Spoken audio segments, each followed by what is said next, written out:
Good day everyone, especially to you Dr. Macabenta. Today we're tasked to discuss about students' diversity in motivation and human environmental factors affecting motivation. So I am Verceline Albe Banting, and together with me we have Miss Kimberly Borado, Miss Maya Bugnos, and Miss Naislin Bustamante. And we're the Group 2 from BS Ed Filipino 2-1. So let's start. So here are some research findings about students' diversity in motivation. First, young children often want to gain teachers' approval to be motivated, while the older ones are typically more interested in gaining the approval of peers. In this finding, it says that mostly young children want to be praised and want to hear a compliment from their teachers. And those praises and compliments serves as their motivation to study hard. Compliment is the way to encourage students or the learners to keep going. While the older ones, like the high school students, they are more interested when they hear a compliment from a peers or classmates. Students often become less intrinsically motivated as they progress through the second school years. So why? Because students must focus on the subjects and activities when they'll know will help them in the future. Like for example, before we move to the grade 12, we first think carefully about what strands we are going to take, and that is related to the course we're going to take in college. Because as a students, we are most motivated when we like what we choose, that is our interest, and we know that we can develop and learn. Because most students, they will value activities that will be useful to them. Second finding. Elementary students tend to attribute their success to effort and hard work. So we can see that even now that the elementary students are facing the challenge of the new normal, they still put effort into learning. And when they are finished in studying and finish answering their activities in their module, their success comes from their efforts. And by adolescence, however, students attribute success and failure more likely to an ability that is fairly stable and uncontrollable. So for them, for the adolescents, efforts become a light of low ability.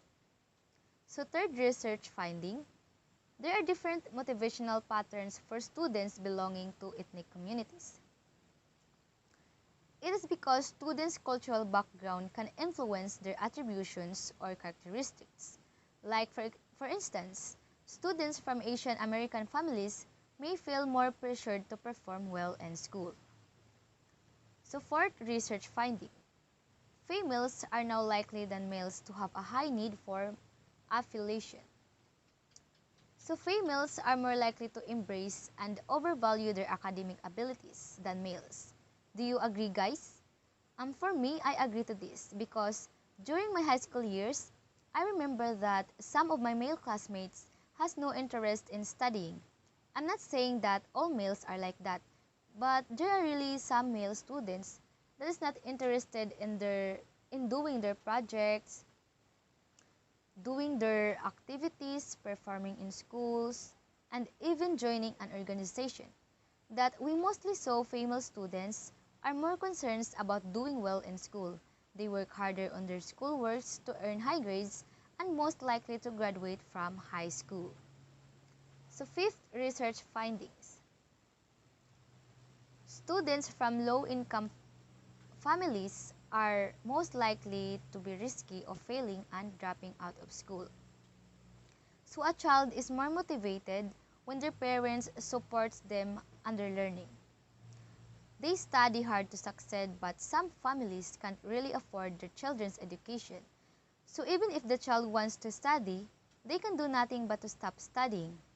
And a pattern of failure may start quite early for many lower income students, especially if they have not had early experience upon which school learning often fails.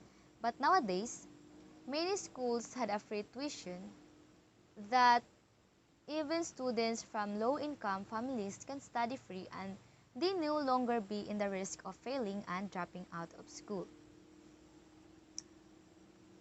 So last research finding. Students with special educational needs show greatest diversity in motivation. So here are some students with special educational needs that show greater diversity in motivation. So first, some students who are gifted.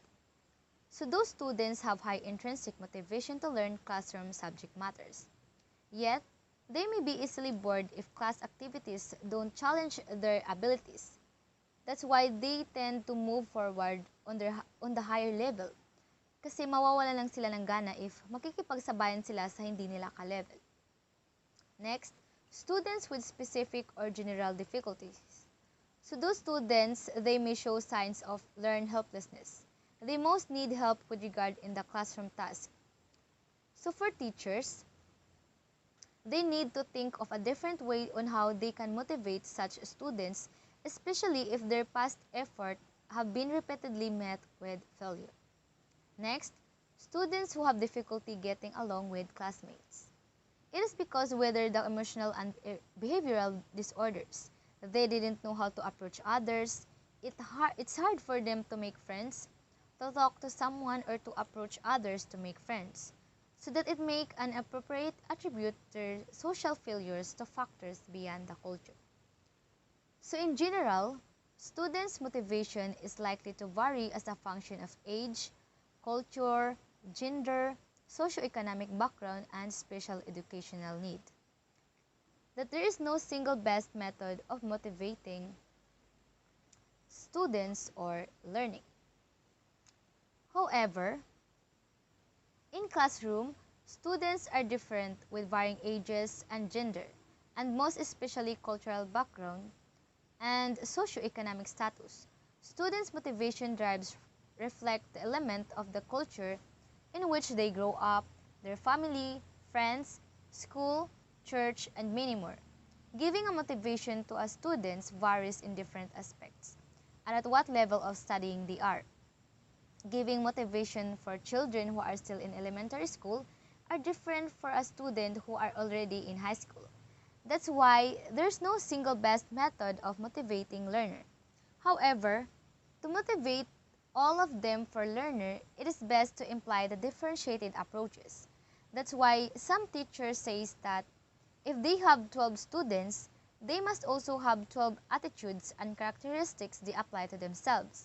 And if they have different students, they must have different ways in motivating their students as a learner.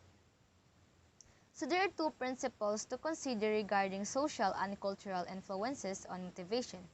First, students are more likely to model the behaviors they believe and relevant to their situation. Second, students develop greater efficacy for a task when they see others like themselves performing it successfully. Although students behave differently, when they see others performing well in a task, they're also motivated to put some effort to perform it well too. They are motivated their peers to do well in every activity and performance. Students need models who are similar to themselves in terms of race, cultural background, socioeconomic status, gender, and disability.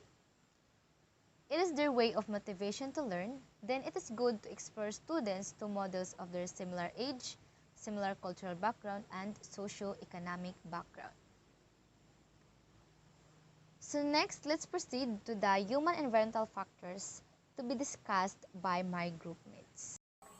Good morning everyone, I am Kimberly Burrado and I will be tackling about human environmental factors affecting motivation. So there are three human factors that surrounds the learners. And these are the teachers, the other students, and his or her parents. So, teacher's affective traits. So, emphasizes his or her affective characteristics or social and emotional behaviors more than pedagogical practice. According to James H. Strong, 2002, affective traits of effective teachers are caring, fairness and respect, social interaction with students, enthusiasm and motivation, attitude towards the teaching profession, positive expectation of students manifested in reflective practice. So now we will first tackle about caring. So caring is sympathetic listening to students, not only life inside the classroom, but more about student lives in general. So, ang pasabot ani, as a teacher, dapat maminaw ka kung unsa ang gibati sa imong students. For example, what if naa siya problema sa ilahang pamudyo? Like, for example, giaway si siyang mama, tas imuha pa yung sometimes sa school. So, di ba more masamot og ka upset ang bata? So, as a teacher, dapat maminaw jud ka unsa yahang mga problema sa life. You will not only teach a student, but kanang kung maminaw pud ka og unsa iyahang mga kanang masay sa life nga. So next is understanding students' questions and concerns. So maminaw ka og unsa iyahang mga questions. For example, wa siya nasabtan nga. So imong ipasabot, hinahinayan imong pasabot nga. So next is knowing students individually, their likes and dislikes and personal situation affecting behavior and performance. So ang pasabot ani is, for example, dili siya ganahan as a student, dili siya ganahan nga imuha siyang like kanang diktaran bitaw tas imuha ang pamalikasan nga bulok ka nga dili nimo dapat inganaon ang student kay namatay lahi-lahi nga kanang intelligence, di ba? So ato-at siyang kanang ato-at siyang knowing individually. So dapat hinihinay ka, dili ka basta-basta mo kasaba sa usa ka student or mo comment og unsa imong gusto para anang student. Dapat imo siyang kanang ilahon nga. So more to. So we will go to fairness and respect. So treating students as people. So di ba understandable na kaayo nga sentence. Ato siyang i-treat as a people, not as a low nga person, but as a person nga ka-age na to. Dapat for of course, as student, mo respect po sila sa teacher. But as a teacher, mo respect po ka sa imong student. Ganun, give and take, ganun. So, avoiding the use of ridicule and preventing situations in which student lose respect in front of their peers. So, ang pasabutan ng ridicule is the subject of someone or something to contemptuous and dismissive language or behavior. So, kanang more bitog, imo siyang kanang kuanon, imo siyang ay di na pwede nga bitaw imo siya is i-dismiss dito ba bisag wala pa siya naka-comment sa iyang kuan. Dapat maminaw pud kaniya, dapat fair imuhang pagtagad sa imong students nga. So next is practicing gender, racial and ethnic fairness. So kay bawo naman ta karon no nga naay mga girl, naay boy, naay gay and lesbian. So lahi-lahi na og kuan. So dapat i-respect nimo kung unsa ang gender preference sa imong students. And then ethnic fairness. So di ba naay ka ng uban nga nagpuyo sa mga bukid-bukid nga ignorant sila sa mga things nga nasa city life nga. So imuha siyang tudluan og unsa ang mga maayo nga. So next is providing students with opportunities for them to participate and to succeed. So kuan kanang for example hilig na nga students o kanang sports bitaw nga. So gaano mo siya opportunity nga mo appeal ana nga sports, or what if hilig siya mga tula-tula nga naa siyay tawag na siya mastery sa mga tula-tula nga anad siya mo tula. So gaano mo siya opportunity nga mo appeal sa mga contest nga kay ma-enhance yang skills nga. So mao to. Okay, the third one is social interaction with students. So natay consistently behaving in a friendly, personal manner while maintaining a professional distance with the students. So natay friendly, personal manner. Kana bitong dili mahadlok ang students nga mo approach nimo as a teacher. Dapat easy ka nila nga i-approach para makashare pud sila og unsa ilang mga wanasabtan or problems with their parents, makashare sila nimo. Next is working with the students, not for the students. Ano sa pasabot ani? So, working with the students, not for the students. Ang pasabot ani, you will blend, as a teacher, you will blend to your students, di ba? Nga na, mo blend kanila nga, as more pagka-og student, maminaw ka kung unsay ilang comments, unsay ilang suggestions, unsay ilang nasabtan, nga na. You will not not for the students. Like, dili bitaw, pasawatan ng not for the students. Kay, mura bitaw kag, ikaw may superior, tas imong students may naa sa ubos. Dili bitaw nga na.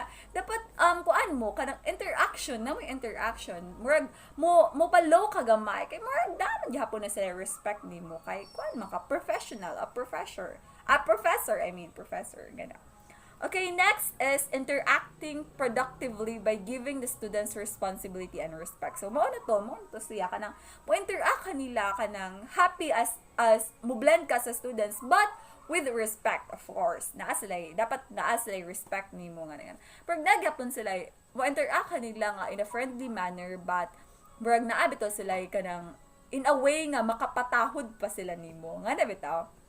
So, allowing the students to participate in decision making. So, murag, allow ka students og unsa ilahang gusto nga Okay, so next is willing to participate in class activities and demonstrating sense of fun. So, ang pasabot ani, kana bitawng imuhang ipa-participate imong students. Kay murag na interaction between the other students, iyang mga classmates, and to you as a teacher, na sila interactions nimo and then with their other classmates. So, para malingaw po ng students, hindi pa sila ma-bored sa school, di ba? Nga. Okay, so next we have the number 4, enthusiasm and motivation. So, encouraging students to be responsible for their own learning. So, encourage nimo, dili nimo like kana bitang kabantay mo ka na mag-tutor bitaw mo with a kid, di ba? Murag dili sila makahibaw bitaw og kanang kuan, dapat pasagdaan mo sila nga mutudlo kanila, but in a way nga dapat sila may makahibaw unsa ang solution. Mura bitag nga na. And then next is maintaining an organized classroom environment. So dapat organize imong kuan. Mag-start ka with your day with a prayer, and then start ka sa imong lesson, and then murag nga na kay ka ng kuan lesson plan kumbaga nga na ba.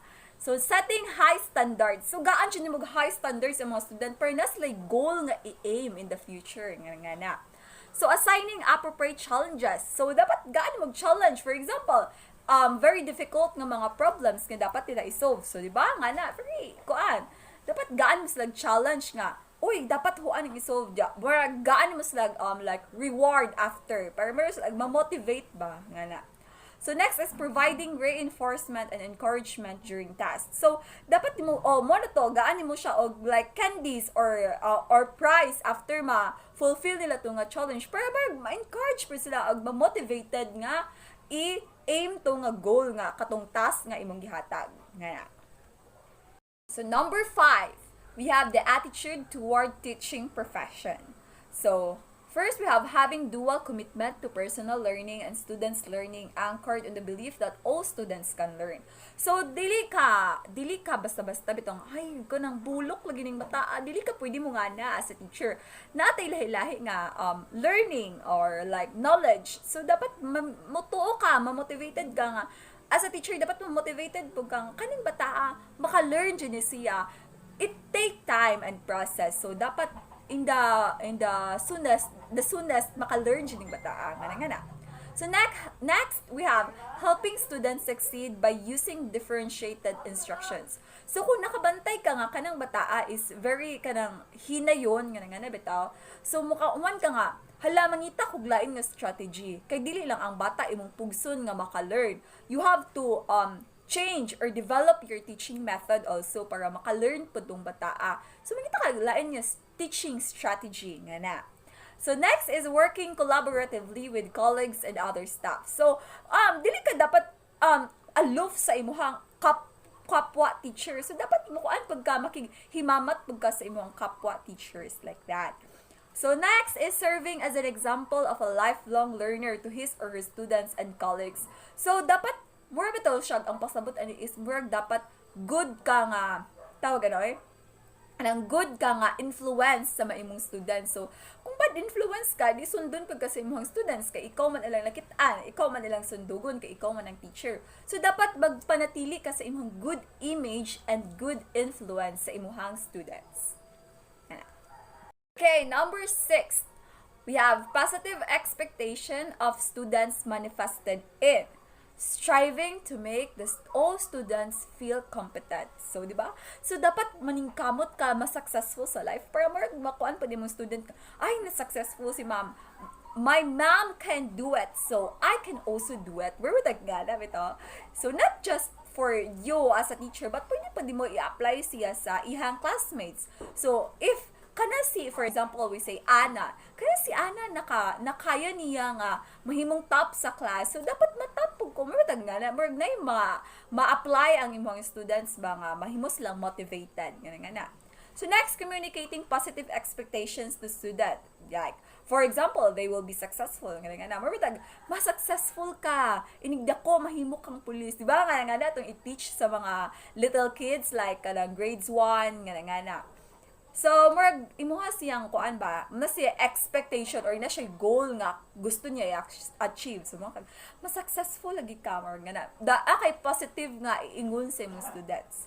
Next is having high personal teaching efficiency shown in their belief that they can use all students to learn. O, di ba? Murag ka nang add kag mga strategies or teaching strategies para magamit nimo nga tanan students nimo. We have lahi-lahi man jud ta mga tao, we have different persona and different knowledge nga na. So kuan ka, murag da kay teaching efficiency para makuan nga maka-learn sila even if they are different nga na. So we have the last one, reflective practice. So, ang pasabot ani is reviewing and thinking on her or his teaching process. So, murag ka nang, mga yung kag-feedback sa imong students, or like, the next one is like eliciting feedback from others in the interest in teaching and learning. Murag mga yung kag-feedback bitaw sa imong students og unsay inyohang nasabda, nakasabot ba mo sa ako ang giingon, or like naa ba koy angay nga usbon as a teacher para makaya ninyo or maka-understand mo. Murag bitaw nga na para ang imong students is maka-learn sila like that. So I think that's it, and the next reporter will be Miss Nicelyn Bustamante. Good day everyone, I am Nicelyn Bustamante, and today I will be discussing classmates, bullying, and the need to belong. Students form part of the environment of the learner. In fact, they outnumber the teachers in the learning environment.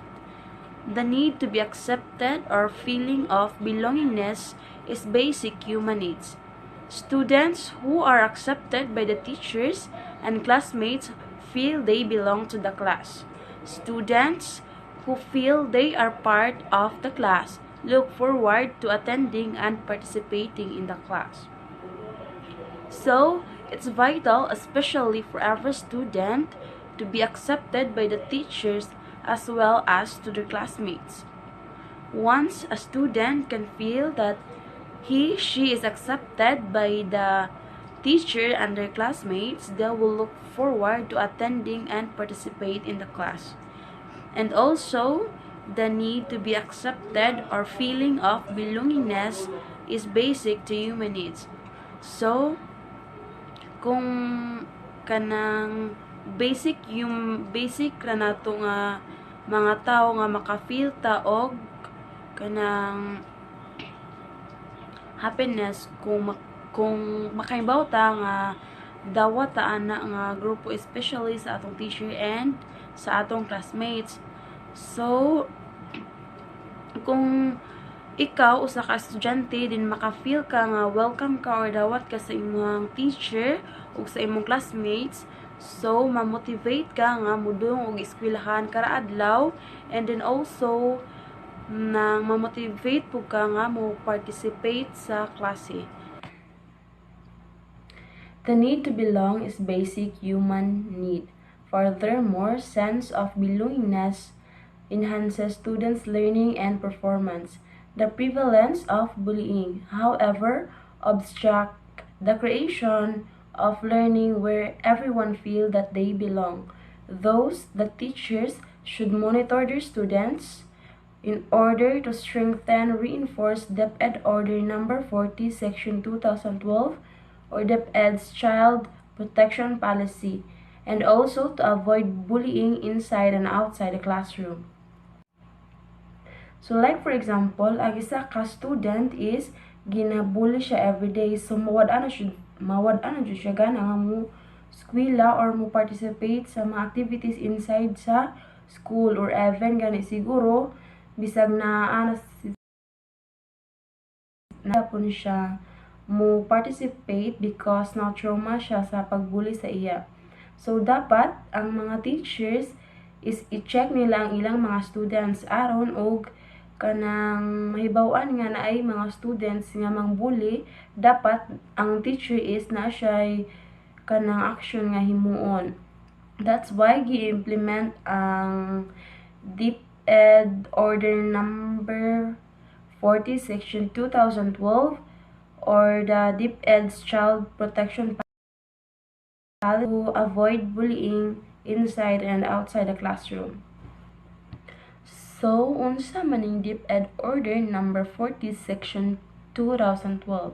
So, kani siya na policy was adopted by the DepEd to provide special protection to children who are gravely threatened or endangered by circumstances which affect their normal development and over which they have no control, and to assess the concerned agencies and their rehabilitation.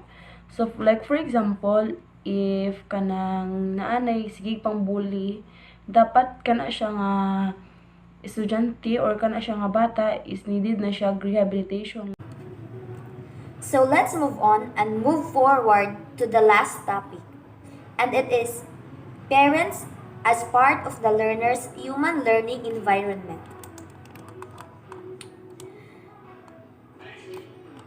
In this case, parents have been known to be a child's first teacher from the moment a child is born and as they mature into adults. The traditional role of parents involved teaching, guiding, and raising children to become strong, standing members of their communities. The role of parents in the education of children. First is follow-up status of their children's performance. Second is supervise their children in their homework or project. Third is check their children's notebooks. Review their children's corrected seat works and test papers. Attend for parents, teachers and community association or PTCEA, or for us, this is meeting in the school. You are willing to spend on children's project and to get involved in school activities. Confer with their children's teachers when necessary. Are aware of their children's activities in the school.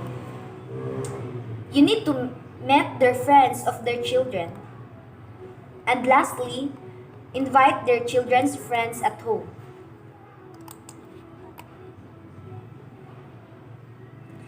Providing your child with a physical space to attend class and do their homework, let them know that you value their education. It also lets them create a more stable routine, which is important for children to stay disciplined and on track with their learning.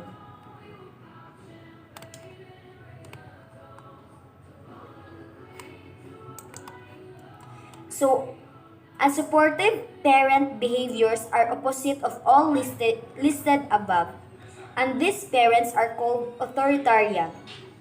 Authoritarian parents display low responsiveness and high demandingness. They are often cold, unsupportive, insensitive to the child's needs, and demanding in their control.